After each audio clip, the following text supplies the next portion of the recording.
Kumusta? Ang kaso po natin ngayon ay tungkol sa isang dalagang ninakawan ng kanyang kalayaan sa isang walang pag-ibig na kasal na sumabog sa karahasan na humantong sa malagim na trahedya.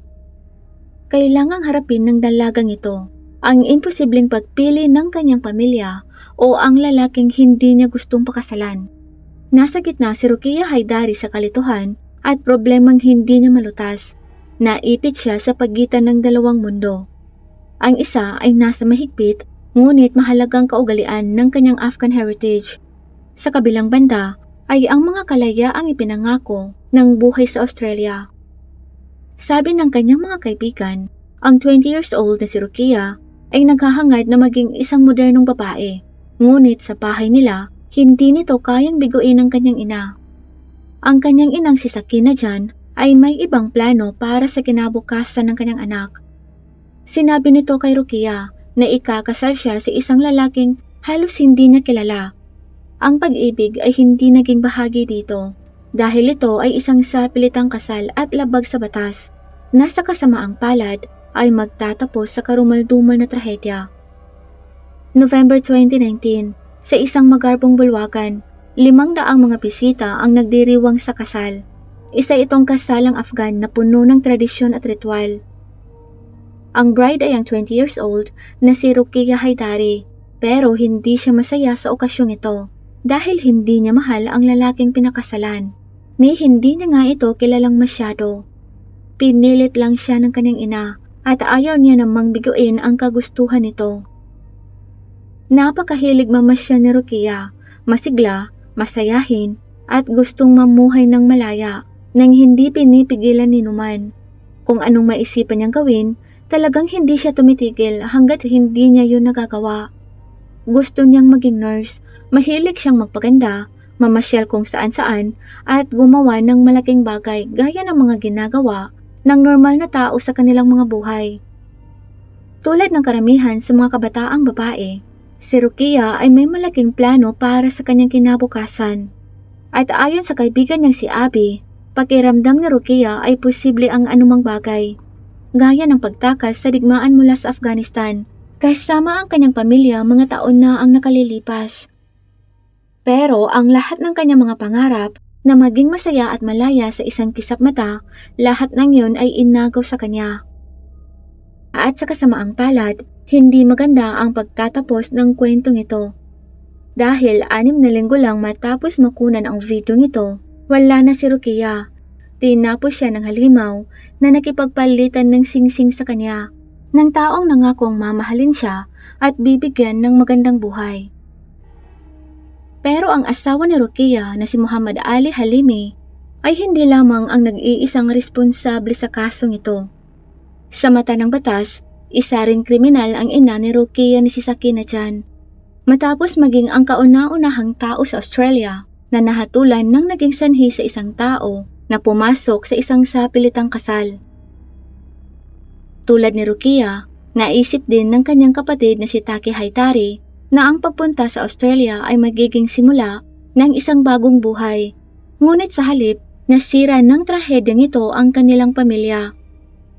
Nang dumating ang pamilya nila sa Australia, agad silang napalakay at tinawag na tahanan ang Shepparton sa Northern Victoria, isang mundo na malayo sa Afghanistan. Pero madaling napalagay dito ang magkapatid na Ruqyah at Taki. Naging maganda ang takbo ng buhay ng dalaga hanggang noong malapit na siyang magtapos sa kanyang huling taon sa paaralan nang sabihin sa kanya ng kanyang ina na malapit na siyang ikasal. Nabigla ang dalaga, hindi yon kasali sa kanyang mga plano sa buhay, ngunit hindi niya magawang suwayin ng kanyang ina. Sa paaralan, agad na naramdaman ng kanyang kaibigang si Abby na may hindi tama kay Ruqyah. Kahapon lang masayang-masaya sila pero ngayon parang pinagsakluban na ng langit at lupa ang kaibigan.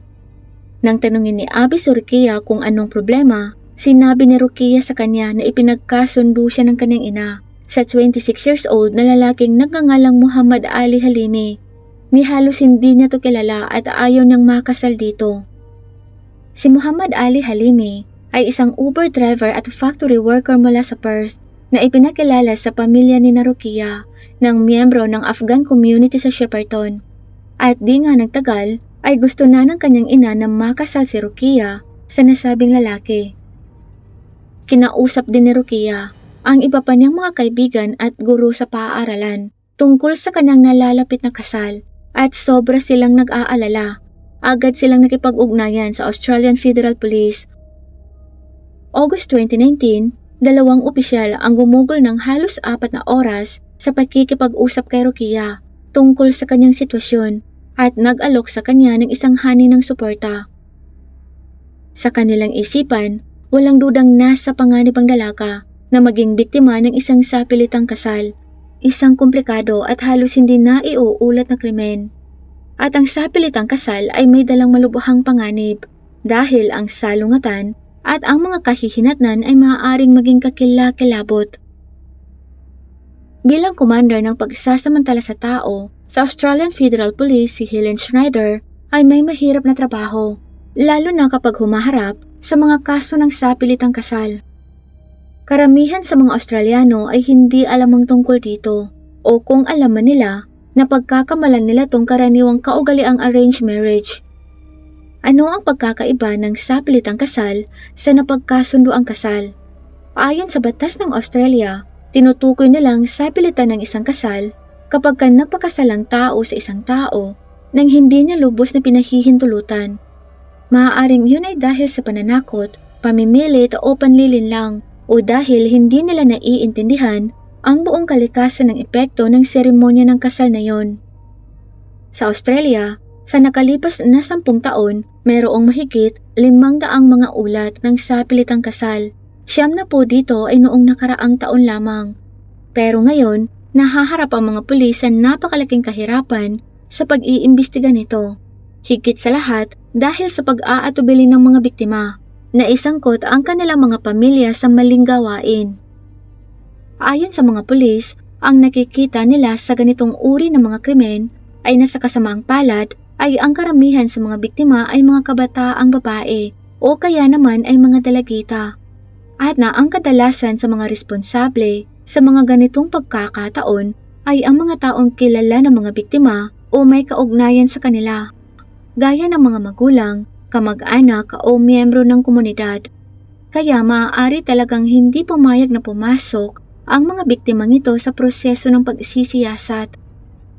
Si Rukia Haidairi ay nahaharap sa isang imposibleng pagpipilian. Kung hihingi siya ng tulong sa mga pulis, alam niyang pagtataksilan niya ang kanyang ina, kaya ginagawa nitong mas komplikado ang sitwasyon. Ayon sa kapatid ni Rukia na si Taki, nung una silang magkita, parang mabuting tao naman umano si Halimi. At nung ikinasal ang dalawa, mukha naman umano tong matino. Kung paano ito magsalita at kumilos ay para talagang isang mabuting tao.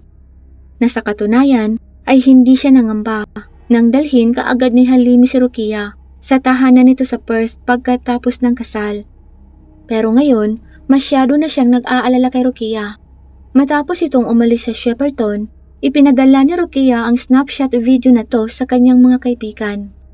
At mula sa puntong yun, halos wala ng komunikasyon kay Rukia ang kanyang pamilya sa Shepparton. Napagtanto lang ni Taki na mayroong hindi tama matapos sabihin sa kanya ni Rukia na huwag na niyang subukang muling tumawag dito. Kaya't nag-aalala si Taki kung bakit. Bakit biglang naging ganon ang tugon sa kanya ni Rukia? Ang mga unang linggo ng anumang kasal ay dapat na isang larawan ng kaligayahan. Pero para kay Rukia, hindi ito ang simula ng kanyang happily ever after. Dahil mabilis na nagbago ang ugali ng kanyang napangasawa na nag-record ng video ito. Ipinapakita ng video ito ang di umano'y kabiguan niya sa kanyang asawang si Rukia. Nagrereklamo si Halimi sa video na hindi umano naglilinis si Rukia. Hindi rin umano siya nito inaasikaso, ni hindi siya nito ipinagluluto. At para lalo pang hiyain ang kanyang asawa, ipinadala niya ang video nito sa pamilya ni Rukia sa Shepparton. Sa sobrang pag-aalala, sinubukan ni Taki na tawagan ang kanyang kapatid, ngunit hindi ito sumasagot. Kaya sa halip, ang tinawagan niya ay si Halimi. Pero nagalit lang sa kanya ang bayaw. Sinabihan siyang huwag siyang makialam dahil buhay niya yon. At pagkatapos ay naggalit ito sa kanya at nagsimulang sumigaw at magmura sa telepono. Sa kanya narinig ang boses ni Rukia. Kakagising lang pala umano nito at nagtanong kay Halimi kung sino ang kausap at minumura nito. Pero minura lang din umano ni Halimi si Rukia. Saka biglang ibinaba ang telepono na mas lalong ipinag-aalala ni Taki. 10 minuto pagkatapos, nakatanggap siya ng tawag mula kay Halimi. Isang tawag na sobrang nagpagulantang sa kanya. Sinabi sa kanya ni Halimi na pumunta siya sa bahay nito sa Perth at kunin ang wala ng buhay na katawan ni Rukia. Dahil pupunta na umano ito sa istasyon ng pulisya, saka iniwan na lang ang tawag. Kasama ang kanyang kapatid sa kabilang dulo ng linya, libo-libong kilometro ang layo, nakahiga si Rukia Haidari na duguan hanggang sa malagutan ng hininga sa sahig ng kusina ng kanyang bagong tahanan. Pero walang anumang pagdududa tungkol sa kung sino ang may pananagutan nito. Matapos laslasan ng lalamunan ang kanyang batang asawa, nagmaneho si Halimi papuntang istasyon ng pulisya.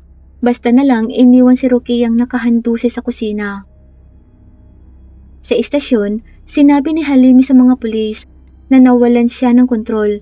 Pagkatapos ng mahabang panahon ng pagtanggi, emosyonal na sakit at pagkalito. Sinabi niya na nang tanungin niya si Rukia kung bakit ito pumayag na magpakasal sa kanya. Sinabi ni Rukia na pinilit lang umano siya ng kanyang ina. Pero hindi yun ang naaalala ni Taki dahil hindi niya naman umano narinig si Rukia na ayaw talaga nitong magpakasal kay Halimi. Pero iba ang nakikita ng mga pulis habang si Halimi ay nahatulan ng pagkuha sa buhay ni Rukia at nahatulang makulong ng hindi bababa sa 19 na taon. Hindi talaga siya ang taong pinagtutuunan ng pansin ng mga investigador dahil ang kanilang target ay ang taong mas malapit kay Rukia. Bata, maganda at nakaupo sa tabi ng kanyang bagong asawa. Ito na dapat ang simula ng isang fairy tale para kay Rukia Haidari. Pero ang panoorin ng kanyang video ng kasal, parang pinapanood ang karumaldumal na krimeng malapit niyang mangyari. Dahil ang mismong asawang katabi ni Rukia ay ang taong walang awang tatapos sa kanya.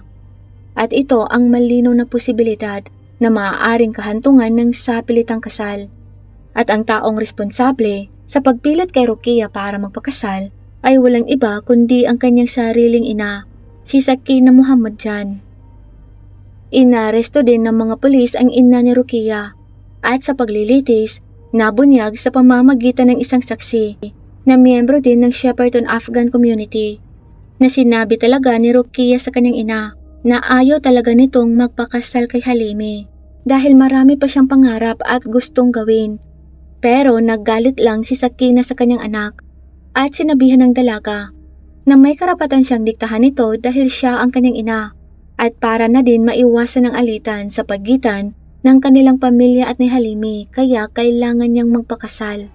At dahil tapos na rin umano ang kanilang usapan, nabunyag din sa korte na nakuha na pala ng nanay ni Rukia ang dowry ng kanyang anak kaya hindi na talaga pwedeng umatras ang dalaga.